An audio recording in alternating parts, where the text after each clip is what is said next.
ሰላም ውድ ዩቲዩብ ቻናል ተከታታዮቼ እንደምን አላችሁ? በክፍል 22 የቻይንኛ ቋንቋ ትምህርት በባለፈው ክላሳችን መማማራችን የሚታወስ ነው። እንግዲህ በባለፈው ክላሳችን አዳዲስ ወርዶችን ተምረናል።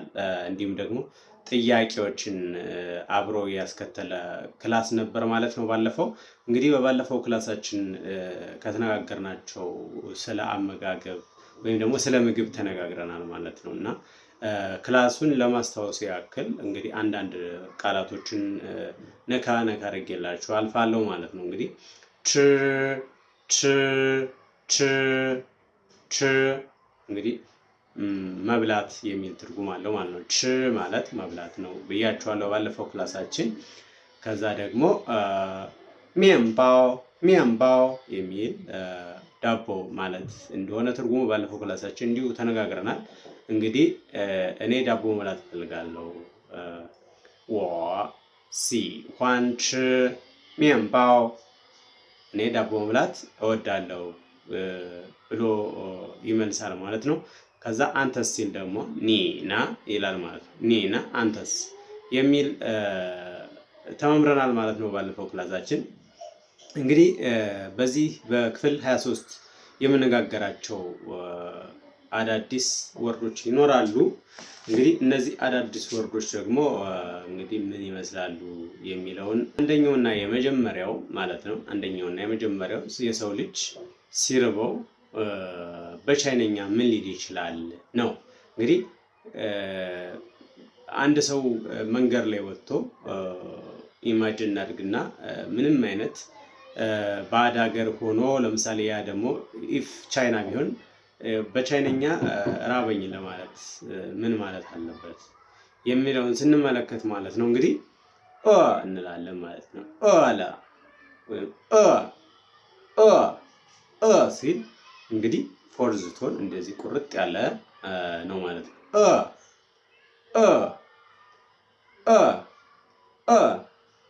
ሲል እንግዲህ ፎርዝ ቶን አለው ማለት ነው። ማለት ረሃብ ማለት ነው። እንግዲህ ረሃብ የሚል ትርጉም አለው ማለት ነው።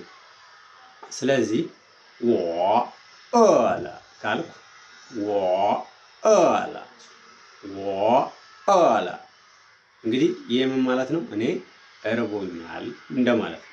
እኔ እርቦኛል። ስለዚህ አንድ ሰው እኔ እርቦኛል የሚለውን ሰንተንስ ለመናገር የግዴታ ይሄንን ማወቅ ይጠበቅበታል ማለት ነው። አለዛ እንግዲህ ያለውን ቦዲ ኤክስፕሬሽን ሊሆን ይችላል ይሄን ካላወቀ ሊጠቀም ይችላል ማለት ነው ማንኛውም ሰው። ስለዚህ የሚለው አራተኛ ቶን አለው ማለት ነው። ስለዚህ ረሃብ ማለት ነው። ወአላ እንግዲህ ምን እንላለን ማለት ነው? እኔ እርቦኛል የሚለውን ትርጉም ይይዛል ማለት ነው። ስለዚህ ምን ይላል ያ ሰውዬ ማለት ነው? የራበው ሰው ደግሞ ምን ይፈልጋል? ምግብ መብላት ይፈልጋል ማለት ነው። ስለዚህ እኔ ምግብ መብላት እፈልጋለሁ ወይም ደግሞ የሆነ ነገር መብላት እፈልጋለሁ። የሆነ ነገር መብላት እፈልጋለሁ በቻይነኛ ምን ሊሆን ይችላል ነው። ስለዚህ እዚህ ላይ አንድ አዲስ ወርድ ድጋሜ በሁለተኛ ላይ ማለት ነው ይዤላችሁ ነው የመጣሁት። ሁለተኛው ወርድ ደግሞ ማለት ነው ጦንሲ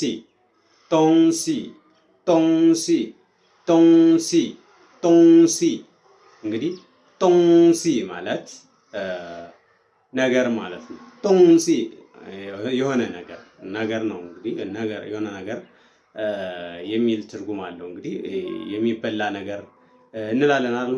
ብዙ ለምሳሌ እንደዚህ አይነት ነገር ለማለት ይሄንን ነገር የሚለው ይሄን ነው ማለት ነው። ስለዚህ ይሄ ጦንሲ የሚለው ይሄንን ቲንክ የሚለው በእንግሊዝኛ ቲንግ ማለት ነው ያንን ይይዛል ማለት ነው። ስለዚህ ወአላ ካለ ርቦኛል ስላለ ስለዚህ አሁን መብላት እፈልጋለሁ ማለት ነው። ስለዚህ ያው ች ጦንሲ ይሆናል ማለት ነው። ያው ች ጦንሲ ስለዚህ ምን ማለት ነው? የሆነ ነገር መብላት እፈልጋለሁ የሚል ትርጉም አለው ማለት ነው። ስለዚህ ምን ያ ማለት ነው? የሆነ ነገር መብላት እፈልጋለሁ ሲል በቻይነኛ ምን ማለት ነው የሚለውን ትርጉም ይይዛል ማለት ነው። 要要吃吃东西东西东西东西我要吃东西የሆነ ነገር መብላት እፈልጋለሁ የሚል ትርጉም አለው ማለት ነው። ሌላኛውና ሶስተኛው አንድ ሰው ውሃ ቢጠማው በቻይነኛ ምን ሊል ይችላል? ወይም ደግሞ በቻይነኛ እንዴት ነው ውሃ ጠማኝ የሚለውን ትርጉም ስንጠይቅ እንግዲህ በቻይነኛ ቋንቋ እንዴት ውሃ ጠማኝ ልበል የሚለውን ሲናገር ምን ይላል ማለት ነው። መጀመሪያ አዲሱን ወርድ ነግራችኋለሁ፣ ከዛ ወደ ሰንተንሱ እንሄዳለን ማለት ነው። ስለዚህ ምን ይሆናል ማለት ነው? ከ ከ ከ ከ ከ ከ እንግዲህ ፎነቲክሱ ሰርድ ቶን አለው ማለት ነው ከ ከ ከ ሲል ፎነቲክሱ ሰርድ ቶን አለው ወይም ደግሞ ቪ ቅርጽ ያለው ፎነቲክስ ነው ማለት ነው ያለው ወይም ሰርድ ቶን ፎነቲክስ ወይም ደግሞ ሶስተኛ ፎነቲክስ ማለት ነው። ስለዚህ አሁን ጠምቷይ መጠማት ነው። ይሄ መጠማት ከለ ማለት መጠማት ነው። መጠማት እንግዲህ መጠማት ከሆነ ወደ ሰንተንስ ስናመጣው ወ ከለ ከለ ወ ከለ ከ ስንለው እንግዲህ በፎኔቲክስ ክላሳችን እንደተማማር ነው ማለት ነው። ቃሉ ጉሮሯችንን በጣም ያስጨንቀዋል። ቃላቱ ሰርድ ቶን ማለት ጉሮሯችንን በጣም ይወጥራል ማለት። ስለዚህ ወ ከለ ከለ ለ የምትለዋ እንግዲህ ሜጀር ወርድ ናት ማለት ነው። ሜጀር ወርድ ነው እና ሰንተንሶችን ጠምቶኛል እንደጠማው ሲናገር ሰንተንሶችን የምታሟላ ሜጀር ወርድ ናት ማለት ነው። ስለዚህ እኔ ጠምቶኛል ማለት ነው። ስለዚህ ምን የጠማው ሰው እንግዲህ ውሃ የጠማው ሰው ምን ሊል ይችላል? ውሃ የጠማው ሰው ምን ሊያደርግ ይችላል? ወይም ደግሞ በቻይነኛ ጠማኝ ካለ ምን ይፈልጋል ማለት ነው? ውሃ መጠጣት ይፈልጋል ማለት ነው። ስለዚህ ውሃ መጠጣት እፈልጋለሁ ማለት በቻይነኛ ምን ማለት ነው የሚለውን ስናይ ማለት ነው ምን የሚል ትርጉም ይይዛል የሚለውን እናያለን ማለት ነው። እንግዲህ ወ ያው ኸ ወ ያው ኸ ሹይ ወ ያው ኸ ሹይ ወ ያው ኸ ሹይ ወ ያው ኸ ሹይ እንላለን ማለት ነው። ወ ያው ኸ ሹይ ካልን ውሃ መጠጣት እፈልጋለሁ ማለት ነው። ስለዚህ እንግዲህ ዛሬ የተነጋገርናቸው አዲስ ቃላቶች ስንት ናቸው? 4 ናቸው ማለት ነው። የመጀመሪያው ምንድነው? አንደኛ ላይ ያልኳችሁ የሚለውን ተነጋግረናል። ሁለተኛ ላይ ደግሞ ምንድነው? ዶንሲ ዶንሲ ዶንሲ ዶንሲ የሚለውን ተነጋግረናል ማለት ነው። ሶስተኛው ደግሞ ምንድነው ማለት ኸ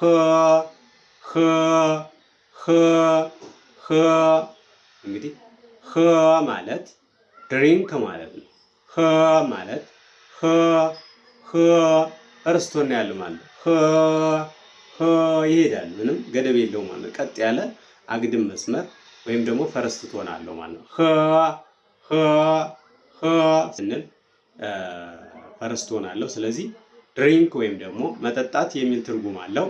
መጠጣት የሚል ትርጉም አለው። ስለዚህ ኸ ሹይ ኸ ሹይ ሹይ ሹይ ሹይ ሹይ ሹይ ማለት ደግሞ ውሃ ነው ማለት ነው። ስለዚህ ኸ የሚለው አንደኛው አዲስ ወርድ ወይም ደግሞ ቮካብለሪ ነው ማለት ነው። ከዛ ደግሞ እንግዲህ ከ የሚለውን ተነጋግረናል። ስለዚህ እነዚህ አጠቃላይ አዲስ ወርዶች 4 ይዤ መጥቻለሁ።